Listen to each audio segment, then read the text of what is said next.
Differentiation, ये top most MP topic है mathematics का, जिसका यूज़ फिज़िक्स में है। मतलब फ़िज़िक्स में बहुत से टॉपिक्स ऐसे आएंगे जहाँ पे बार बार आपको इस ऑपरेशन का यूज़ करना है। ये मैथमेटिकल ऑपरेशन है ये।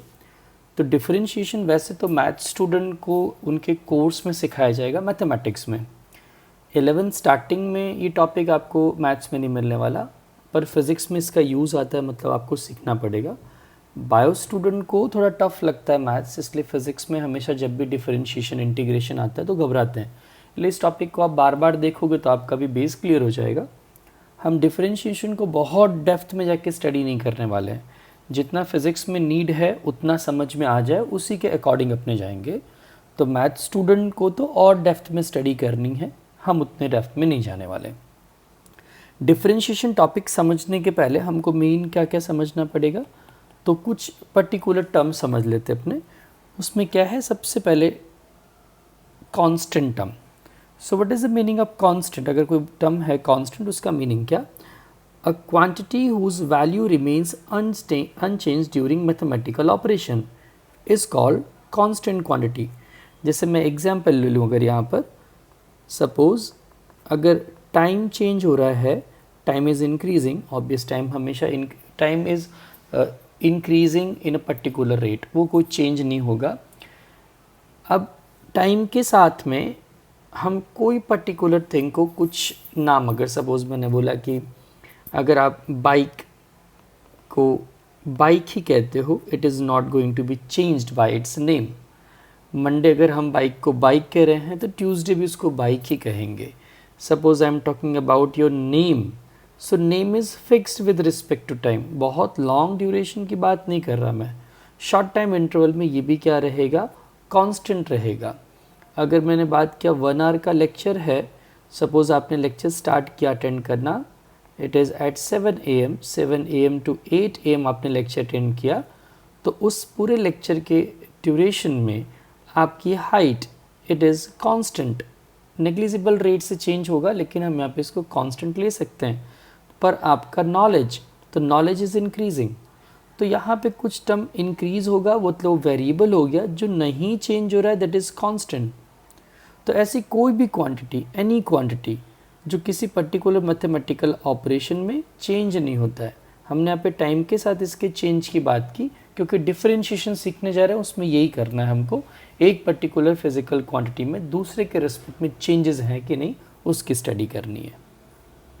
तो कांस्टेंट तो मालूम पड़ गया। अगर हम प्रॉपर इसके एग्जांपल में रखें तो कोई भी टर्म जैसे कि 2 है, 4 है, पाई है, these all are constant term. Then next one, it is variable. Variable मतलब जो change हो। A quantity which can have different values is called a variable. जैसे बोलते हैं कि let your salary is X, your friend's salary is Y. तो ये X और Y कुछ भी हो सकते हैं, anything, पर आप पर्टिकुलर जिसके लिए कंसिडर करोगे वो फिक्स हो जाएगा। लेकिन तो फिर भी ये वेरिएबल आ गया, इसका मतलब वो भी टाइम के रिस्पेक्ट में या पर्टिकुलर किसी अदर क्वांटिटी के रिस्पेक्ट में चेंज हो सकता है। सपोज हम बात करते हैं your knowledge, so it this knowledge is the variable quantity. ये कंटिन्यूसली इंक्रीज होता जाएगा टाइम के साथ, स्टेडी तो कभी नहीं रहेगा। It can increase day by day अगर ग्रोइंग एज में हो। हाँ, अगर आप ज़्यादा एजड पर्सन हो जा रहे हैं जब, तो धीमे धीमे आपका मेमोरी लूज होती है, पर वहाँ पर भी वेरिएबल है वो, इट इज़ नॉट कांस्टेंट। फिर एक टर्म बार बार हम पढ़ेंगे, it is the function. A quantity y is called function of variable x if corresponding to any given value of x there exists a single definite value of y. जैसे अगर मैंने यहाँ पे लिखा y of x is equals to 3x plus 2, means मैं एक fix x की value अगर लूँगा तो मुझे एक फिक्स y की वैल्यू मिलेगी। देखो अगर मैं 1 रखता हूँ यहाँ पे, 3 into 1 plus 2 it will B 5। अगर सपोज़ मैं यहाँ पर इसी टर्म में x की वैल्यू को चेंज करता हूँ, that if x is equals to 0, तो this y x is equals to 0, it will be 3 into 0 plus 2, it will be 2। इसका मीनिंग क्या हुआ कि ये जो y है ये हो गया फंक्शन, और यहाँ पे जो ब्रैकेट में देख के रखा हुआ है ये है वेरिएबल। मतलब ये y की जो टर्म है ये इस x के टर्म पे डिपेंडेंट है। जैसे हम फिर से बात कर दें, आपका इंटेंसिव, किसी कंपनी में आप वर्क कर रहे हैं, आपकी सैलरी, आपका प्रमोशन, वो किस पे डिपेंडेंट है? आपके वर्क पे डिपेंडेंट है। तो ये जो प्रमोशन है या सैलरी है वो क्या हो गया? It is called as the function, और डिपेंडेंट किस पे है? आपकी वर्क एबिलिटी के ऊपर डिपेंडेंट है। तो ये 3 टर्म हमको समझ के रखना है डिफरेंशिएशन के लिए। पर प्रैक्टिकली अगर मैं इस डिफरेंशिएशन को समझाऊँ, फिर से एक मतलब डिस्क्लेमर दे देता हूँ कि ये मैथ्स की बेस पे नहीं चला रहे, हम फिज़िक्स समझना है, इसलिए वो क्लियरली मालूम पड़े तो वैसे हम एग्जांपल्स देंगे। सपोज़ मैं यहाँ पे बात करूँ कि कोई भी हम पर्टिकुलर किसी भी प्रोडक्ट की बात कर लें कि मार्केट में उसकी नीड बढ़ रही है, लोग ज़्यादा उसको परचेज़ करना चाहते हैं। सपोज़ मानसून आया तो रेनी सीज़न है, तो रेन से बचने के लिए क्या करोगे आप? ऑब्वियसली क्या करोगे? अम्ब्रेला परचेज़ करोगे, रेनकोट परचेज़ करोगे। तो जैसे ही ये सीज़न आएगा मानसून का, तो इनके प्राइसेस क्या हो जाएंगे? हाइक हो जाएगा, इंक्रीज़ हो जाएगा। तो मैं कह सकता हूँ कि price of umbrella it is increasing with respect to time, date by date. Suppose first day हमने मानसून का स्टार्ट किया, वहाँ से लेके मिड तक पहुँचते पहुँचते प्राइस हाई पे पहुँच जाएगा, लेकिन एंड आते आते वापस क्या होगा? ये रिड्यूस होगा। तो यहाँ पे एक पर्टिकुलर क्वांटिटी में दूसरे क्वांटिटी के रिस्पेक्ट में क्या हुआ? चेंज हुआ। इट इज़ जस्ट डिक्रीजिंग और इंक्रीजिंग। अब अगर मैं इसको फिज़िक्स के पर्टिकुलर टर्म में लेके जाऊँ तो सबसे बेस्ट एग्जांपल क्या है? डिस्प्लेसमेंट, वेलोसिटी और एक्सेलरेशन के रिलेशन। सपोज़ अगर बात करता हूँ मैं, आप टी टाइम पे, टी टाइम को आप कुछ भी समझ लो, suppose it is 4 AM in the morning. आप 4 AM पे एक पर्टिकुलर प्लेस पे हो जहाँ पे आपकी कार का ऑडोमीटर 100 किलोमीटर शो कर रहा है। सपोज़ आपने एकदम ब्रांड न्यू कार परचेज़ करके रखी है। हम वडोदरा का एग्जांपल लेते हैं, वही प्रॉपर एग्जांपल है। आप यहाँ से वडोदरा गए और वडोदरा आप अर्ली मॉर्निंग में 6 o'clock पे पहुँच गए, 6 AM। तब आपका यहाँ पे कार में जो ऑडोमीटर है वो शो कर रहा है 200 किलोमीटर। तो यहाँ पे टाइम इनिशियल t1 है, फाइनल टाइम t2 है, इनिशियल पोजीशन x1 और फाइनल पोजीशन x2। तो अब अगर कोई बोले कि आप कितनी एवरेज स्पीड से गए, तो हम क्या लिखेंगे भाई? v average is equals to, मैं यहाँ पे x2 माइनस x1 करके नीचे क्या कर दूँ बेटा? It is t2 minus t1। तो इसमें क्या हो गया? It is 200 minus 100 divide by it is 6 o'clock और ये 4 o'clock, मीन्स ऊपर 100 है, नीचे it is 2, it is 50 kilometre per hour. ये क्या निकला बेटा? एवरेज। तो इस पार्ट को जनरली हम कैसे लिखते हैं? Average v it is delta x by delta t। ये डेल्टा का मतलब क्या हुआ? यहाँ पे लिख दूँ मैं चेंज इन पोजीशन, या फिर क्या? Change in distance. और यहाँ पे क्या आ गया? ये चेंज इन टाइम। लेकिन ये बहुत बड़े टाइम इंटरवल की बात हो रही है, time interval is very large. लेकिन अब अगर कोई बोलता है वेरी शॉर्ट टाइम इंटरवल के लिए, बहुत बहुत बहुत शॉर्ट टाइम इंटरवल के लिए, तो ऐसे केसेस में क्या लगाते हैं हम? लिमिट लिखते हैं बेटा। Means time interval if it is very small, तो इस delta x by delta T को हम एवरेज नहीं लिख के इंस्टेंट लिखते हैं। ये इंस्टेंटेनियस वेलोसिटी हुई। ये थियरी में समझ में आ जाएगा चैप्टर 2 में। तब इस केस में मैं इसको लिखता हूँ it is dx by dt, और यही टर्म हमारा हो गया डिफरेंशिएशन। हम इसको रीड कैसे करेंगे? So it will be written as change in x with respect to t। हम इसको ऐसे भी बोल सकते हैं, differentiation of x with respect to time t. So this dx by dt sometime it is written as this is d dot, ऐसे भी लिख सकते हैं, कहीं कहीं पे आपको d डैश भी लिखा मिलेगा। तो ये रिप्रेजेंटेशन हो, मतलब शॉर्ट टाइम इंटरवल में कितना चेंज हो रहा है। तो इस मैथमेटिकल ऑपरेशन के साथ डील करने के लिए हमको कुछ रूल्स, कुछ थ्योरम्स, फॉर्मूले, इन सबको लर्न करना पड़ेगा। So let's start. मेन तो आपको फार्मूला प्रिपेयर करना है बायो स्टूडेंट को, और मैथ स्टूडेंट को तो ये बहुत प्रॉपरली मैथ्स के कोर्स में समझ में आ ही जाएगा बाद में। तो इसके कुछ पर्टिकुलर ऑपरेशन हैं, हम जिसको थ्योरम या फॉर्मूले कह सकते हैं बेटा, या फिर रूल समझ लें उसको, थ्योरम बोलो या फिर क्या रूल्स बोल सकते हो आप। So let's start. First one, suppose यहाँ पे लिखा हमने डी बाई डी एक्स, और यहाँ ब्रैकेट में कोई भी फंक्शन लिख रहे हैं, एनी फंक्शन। अब वो फंक्शन कुछ भी हो सकता है, एनीथिंग, कुछ भी हो सकता है ये। तो मैं जनरली किसके लिए लिख रहा हूँ, दो टर्म लिखता हूँ। सपोज एक है function means F of x है, और एक है जी ऑफ एक्स। देखो यहाँ पे दो अलग अलग फंक्शन है बेटा, एक फंक्शन एफ है और एक फंक्शन जी है, लेकिन दोनों डिपेंडेंट तो किस पे भाई, एक्स पे डिपेंडेंट है। यहाँ पे मिडिल में भी हमने रिप्रेजेंट किया कि प्लस और माइनस कुछ भी हो सकता है। तो सीधा सीधा रूल क्या रखने का कि दोनों को इंडिविजुअल आपको डिफरेंशिएशन करना है। मतलब आप फर्स्ट टर्म को भी डिफरेंशिएट करेंगे, और यहाँ पे प्लस और माइनस लगा के ये सेकेंड टर्म को भी डिफरेंशिएट करेंगे। अब यहाँ पे एक ही चीज़ ध्यान रखनी है कि अगर यहाँ पे x है तो यहाँ पे x होना चाहिए, तो ही ये डिफरेंशिएट कर पाएगा।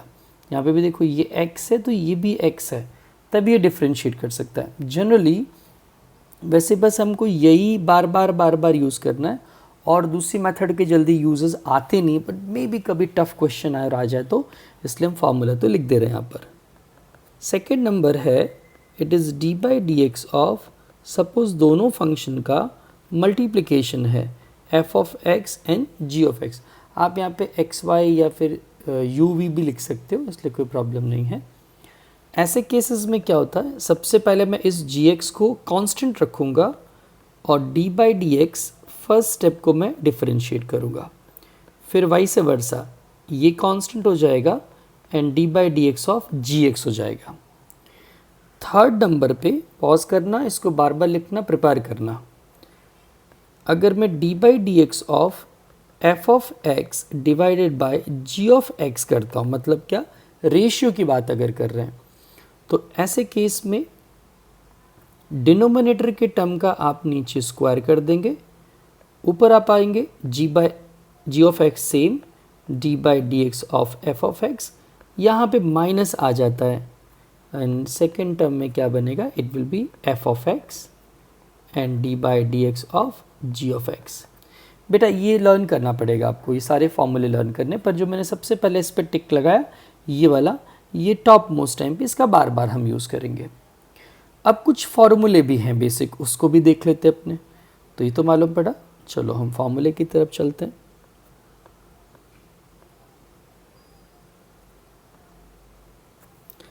फॉर्मूले में सबसे पहला टर्म है कि I am writing d by d x of any c, c is constant, मैं अब मेंशन कर दूं, मैंने कंसिडर किया सी इज कांस्टेंट। तो कांस्टेंट का डिफरेंशिएशन नहीं, मतलब कांस्टेंट का डिफरेंशिएशन नहीं, मतलब ऐसे समझ लो ना कि change in c is 0 with respect to x, है कि नहीं। कोई चेंज ही नहीं होगा क्योंकि आपने इसको कांस्टेंट बोल दिया, कांस्टेंट मतलब नॉट चेंजिंग। ये एक आ गया फॉर्मूला आपके पास। सेकेंड फॉर्मूले पे चलते हैं। D by d x of, suppose कोई कांस्टेंट किसी वेरिएबल के साथ बैठा हुआ है, तो इसको टच नहीं करने का, और आपको किसको डिफरेंशिएट करने का बेटा, जो वेरिएबल है। मतलब देखो मैंने क्या किया, इस सी को तो बिना टच किए यहीं पे रख दिया, और किसको मैंने डिफरेंशिएट किया, मैंने इस फंक्शन एफ ऑफ एक्स को डिफरेंशिएट किया। तो बच्चे कन्फ्यूज, सर इसमें आपने क्यों ज़ीरो कर दिया कांस्टेंट को, इसमें क्यों नहीं किया। तो एक लॉजिक सी बात है ना, कि जैसे मैंने बोला कि आपका नाम, your name is not changing with respect to time, तो मैंने लिखा भाई कि मुकेश, तो d by d t of Mukesh करूँ, लेक्चर रखा मैंने 2 घंटे का, तो 2 आवर्स में मुकेश का नाम में कोई चेंज नहीं हुआ, पर क्या बोलूँ मुकेश का नॉलेज, तो नॉलेज चेंज हो रहा है, अभी भी मुकेश चेंज है, पर क्या होगा, मैं ज़ीरो नहीं कर सकता, तो कि मुकेश का नॉलेज ज़ीरो है नहीं, तो मुकेश एज इट इज रहेगा, नॉलेज इंक्रीज या डिक्रीज हो सकता है। तो ऐसे मतलब सिर्फ समझने, मतलब कोई बहुत बड़ा रूल नहीं है, ये सिर्फ समझने के लिए आपके दिमाग में रहे इसलिए, और कोई रीज़न नहीं है। तो आप क्या कर सकते हो यहाँ पे, इसको कांस्टेंट को टच नहीं करोगे एंड सिर्फ जो वेरिएबल होगा उसको डिफरेंशिएट करेंगे, दैट्स इट, और कोई रूल नहीं लगता यहाँ पर। चलिए अब आते हैं इसके बाद थर्ड नंबर पे, सबसे ज़्यादा यूज होने वाला, it is d by d x. मैंने लिखा डी बाई डी एक्स में it is simple x raise to n, तो n पावर आगे आ जाएगा और n में से माइनस हो जाएगा। जो भी पावर होगा उसको आप क्या करेंगे आगे, जैसे ये n था तो देखो n को मल्टीप्लाई कर दिया, फिर ऊपर हमने क्या किया, ऊपर पावर n में से माइनस कर दिया। ये भी आपको लर्न करना पड़ेगा। तो ये तीन जो हमने लिखे, these are top most IMP, इनका बार बार यूज़ होता है। लेकिन कुछ ऐसे भी हैं कि जो मतलब बार बार यूज़ अपने नहीं आएगा, लेकिन प्रिपेयर करना पड़ेगा, मे बी कभी डिफ़िकल्ट क्वेश्चन आए तब के लिए, तो उनको भी लिख देते अपने। बहुत ज़्यादा IMP नहीं है लेकिन तो फिर करना पड़ेगा। तो फोर्थ नंबर पे अपने रखते हैं d by d x of sine x, तो ये हो जाएगा कॉस एक्स। देखो कंफ्यूज मत होना, अगर मैं ऐसे लिख दूं क्यों, यहाँ पर ऐसे भी कर सकता था कि d by d t of sine t, तो it will become cos t, है ना। जिसके साथ डिफरेंशिएट कर रहे हो x है तो यहाँ पर भी x होना चाहिए, इधर t है तो यहाँ पर भी t होना चाहिए। फिफ्थ नंबर पे आते हैं अपने, अगर cos है तो क्या हो जाएगा, means d by d x of cos x, वो हो जाएगा minus sine x। Six number पे आते हैं अपने, अगर मैं लिखता हूँ d by d x of tan x, हम ट्रिग्नोमेट्रिक पहले कर लें, तो उसका होता है बेटा sec square x. Seven number d by d x of cot x, वो हो जाएगा कॉसेक स्क्वायर एक्स। सिर्फ अगर सेक आता है, ये सब मिक्स ना हो जाए इसलिए प्रैक्टिस करना पड़ेगा बार बार, sec x into tan x. और अगर 9 नंबर में, अब तो आइडिया आ गया होगा कॉसेक के लिए क्या बनेगा, तो कॉसेक एक्स अगर है तो वो हो जाएगा cosec x and into cot x. 10th number, suppose d by d x, इसको लिखते रहना लॉग ई एक्स, तो 1/x हो जाएगा। 11 नंबर पे आते हैं, d by d x of e raise to x है तो वो सेम रहेगा, देखो ये ध्यान रखना, इसमें कोई चेंज आता नहीं है। और अगर ये D by d x of base में कुछ और हो, मतलब कैसे, जैसे ई रेज टू एक्स, बेस मतलब ऊपर का कोई टर्म हो, तो क्या करने का, सिर्फ ये मल्टीपल वाली वैल्यू आगे रख लो और ये सेम हो जाएगा। ये कैसे बना, चेन रूल है, हम चेन रूल का डिस्कस बाद में करेंगे, अभी नहीं, पहले ये सीख लेते हैं, बेसिक, एकदम बेसिक वाले। चलो अब इस पे से कुछ सम्स करते हैं तो प्रैक्टिस हो जाए आपकी अच्छी, एकदम easy easy easy easy.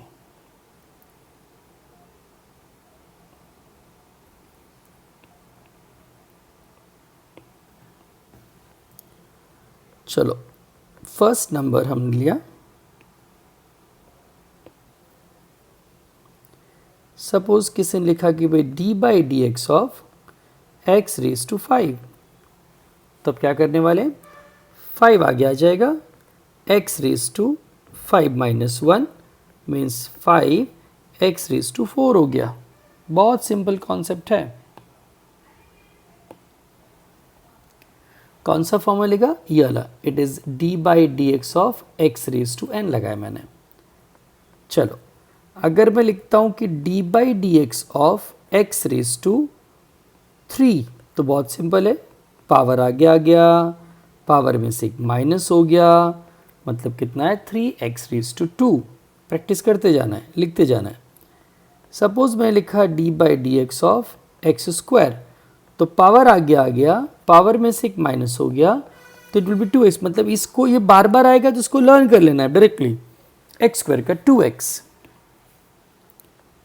Suppose अपने पास ऐसा है d by d x of only x, तो ओनली x है। तो देखो अगर देखें तो इस पे पावर कितना है बेटा, अगर इस टर्म को देखो तो इसके ऊपर पावर 1 है, कुछ भी नहीं मतलब 1 है।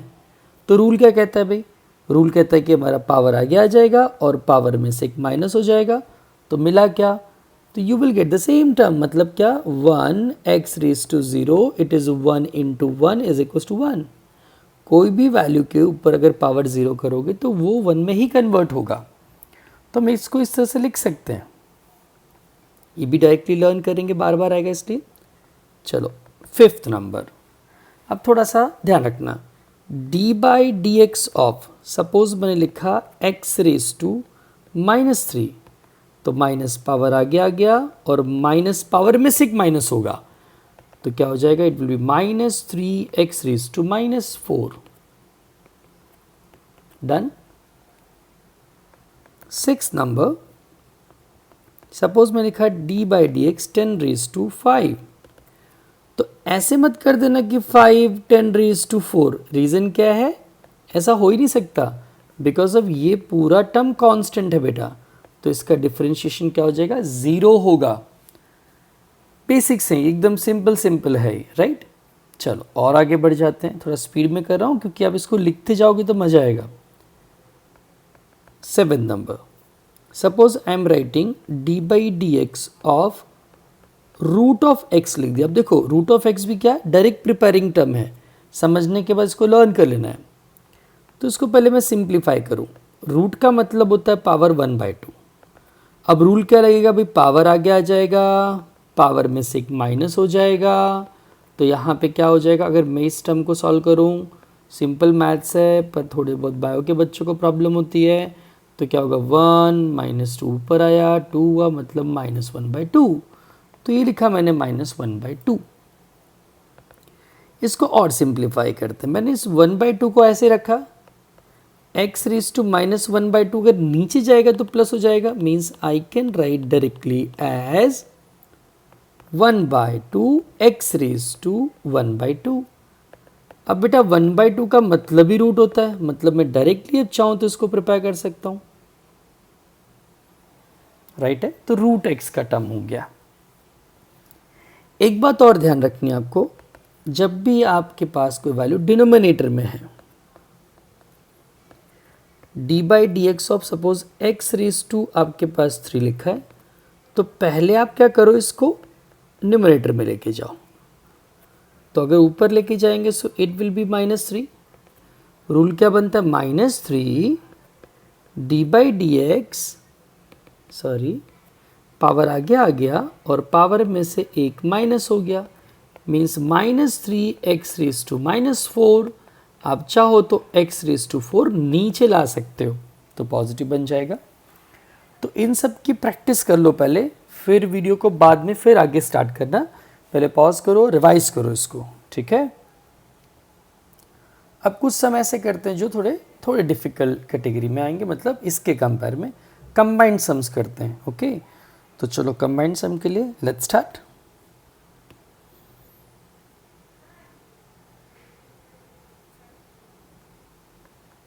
फर्स्ट नंबर, सपोज एक इक्वेशन रख लेता हूँ। सपोज ऐसा दिया हुआ है कि y is equals to x raise to 5 plus x raise to 4 plus 7, so implies that d y by d x, ये क्या होगा, फाइंड करना है। तो वेरी इजी, बहुत सिंपल है, क्या करेंगे, सॉल्यूशन पे आ जाओ। अगर मैं लिखा डी बाई डी एक्स, मतलब डी बाई डी एक्स किसका आप कर रहे हो, x raise to 5 plus x raise to 4 plus 7 का। तो पहला रूल तो क्या था बेटा, सबको इंडिविजुअल आप दे दें इसको, डी बाई डी एक्स, तो इसको भी मिला, डी बाई डी एक्स इसको भी मिल गया, and d by d x इसको भी मिला। अब सारे रूल्स याद करते हैं। तो अगर आप इसको नोटिस करो, ये फर्स्ट टर्म को, तो ये प्रॉपरली कौन सा लग रहा है, ये वाला formula, that d by d x of x raise to n is equals to n x raise to n -1 लग रहा है। तो लॉजिक सी बात आ गई यहाँ पे कि मैं इसको क्या लिख सकता हूँ, I can write it as 5x⁻⁻1। अगर आप सेकंड देखो तो सेकंड में भी वही रूल लग रहा है, तो उसको भी सॉल्व कर देते हैं। 4x⁻⁴ - 1। पर अगर आप इसको देखो ना तो यहाँ पे कांस्टेंट बन रहा है, मतलब d/dx of c is equals to 0, क्योंकि अकेला कांस्टेंट है 7। तो यहाँ पे ये पार्ट 0 हो गया। Means I can right 5x⁻⁴ and 4x⁻3। आप चाहो तो शॉर्टकट भी कर सकते थे, डायरेक्टली इसके बाद ये स्टेप आ सकता था, कोई प्रॉब्लम नहीं थी, you can deal with that. चलो, तो ये इजी लगा, थोड़ा सा टफ कर देते हैं इसको। सेकेंड नंबर, सपोज पावर में माइनस भी आ जाए और फ्रैक्शन में आ जाए, ऐसा कुछ सोच लेते हैं। So let y is equals to x² plus 4x⁻⁻1/2 और 3x⁻⁻2 कर दूं। सॉल्व तो इसमें वही करना है, क्या फाइंड करना है मुझे, I want to get dy/dx, यही क्वेश्चन मार्क अभी भी बना है। तो आ जाओ बेटा सोल्यूशन पे, क्या करेंगे, dy/dx इज इक्वल्स टू, तो dy/dx में क्या गया, it is x², it is 4x⁻⁻1/2, it is -2। क्या रूल है, सबको इंडिविजुअल देंगे स्टेप बाय स्टेप, फिर बाद में स्पीड आ जाएगी आपकी। तो d/dx मैंने x² को दिया, d/dx मैंने इस 4x⁻⁻1/2 को दिया, मैंने d/dx इस 3x⁻2 को दिया। देखो यहाँ पे ध्यान रखना, ये माइनस को मैंने आगे रख दिया, इसलिए यहाँ पे 3 के साथ नहीं आएगा वो। चलो अभी क्या, अब इसको और देखो प्योरली यहाँ पे बाकी यहाँ पे कांस्टेंट इसके साथ में, तो चाहो तो एक स्टेप इंक्रीज कर रहा हूँ। देखो आप डायरेक्टली इसको डिफरेंशिएट कर सकते हो, सिर्फ मैं स्टेप को इंक्रीज कर रहा हूँ समझने के लिए आपके। यहाँ पे इस 4 को बाहर ले लो एंड d/dx ऑफ x⁻⁻1/2 बन गया। ये 3 कांस्टेंट है तो उसको बाहर ले लिया मैंने, इधर ऐसा गया। अब स्टार्ट करते बेटा, तो इसका तो हो जाएगा 2x पावर 1/2 माइनस में, देखो ये -1/2 पावर, तो ये आगे आ गया बेटा इधर, तो यहाँ पे क्या हो जाएगा, अब पावर में से एक माइनस, यहाँ पर भी रूल पावर -2 आगे आ गया और पावर में से एक माइनस, तो यहाँ पर ये बन गया 2x, ये हो गया -4/2, x⁻² हो जाएगा -3/2। कुछ बच्चे से हैं जिसको ये पावर का प्रॉब्लम होगा, तो उसको मैं थोड़ा एक्स्ट्रा बता दूं, यहाँ पर -1/2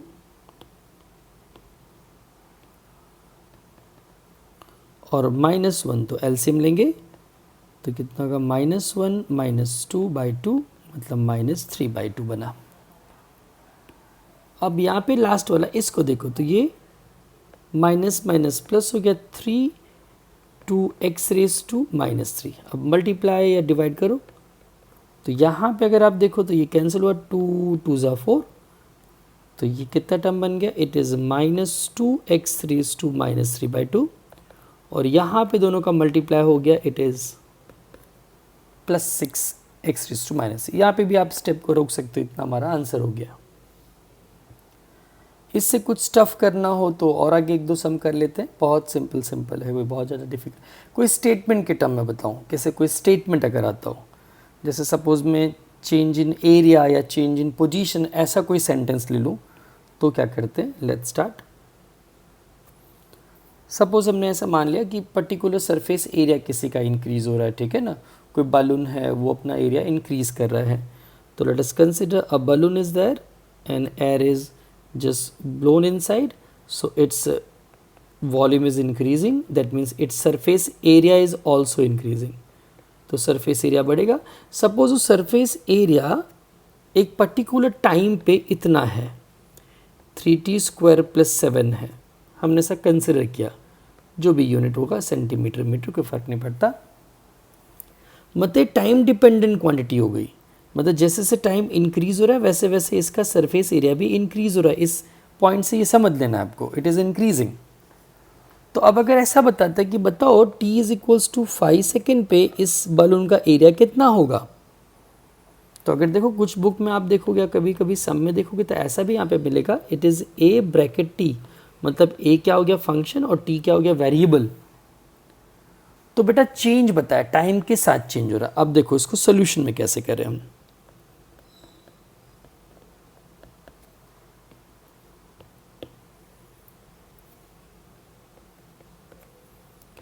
as a t is equals to क्या है अपने पास, that is 3t² plus 7, unit कुछ भी ले लो, चलो मैं सेंटीमीटर स्क्वायर लेता हूँ।